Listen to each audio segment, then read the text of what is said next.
When I worked on Ghost in Body, we had this set piece in the ICU that turned out to be quite the interesting challenge to overcome.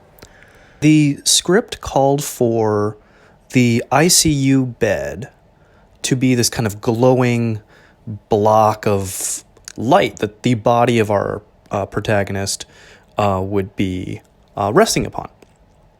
And it also needed to be designed in such a way that somebody could hide underneath it when the doctor came in.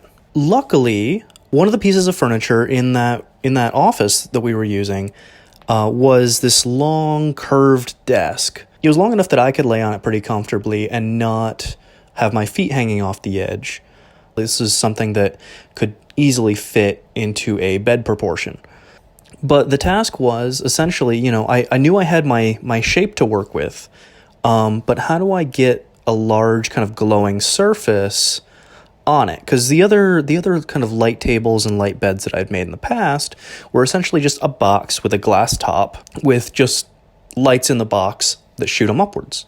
And I didn't have the space for that because I needed to be able to fit an entire person underneath this bed that I was building.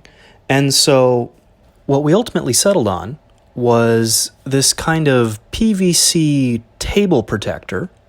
And we took that and we just lined the edge with LEDs pointing inwards. And it created this very, you can see it here, it created this very interesting effect where it glowed differently depending on the angle you were looking at it. So it was kind of otherworldly in that sense. And because the ring around the edge that it created, it kind of started to mirror.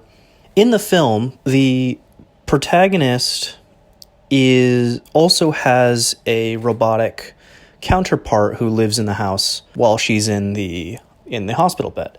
And so it created this interesting situation where the charging station for the robotic counterpart had this similar kind of edge rim to it as the ICU through which she was essentially interfacing with the machine.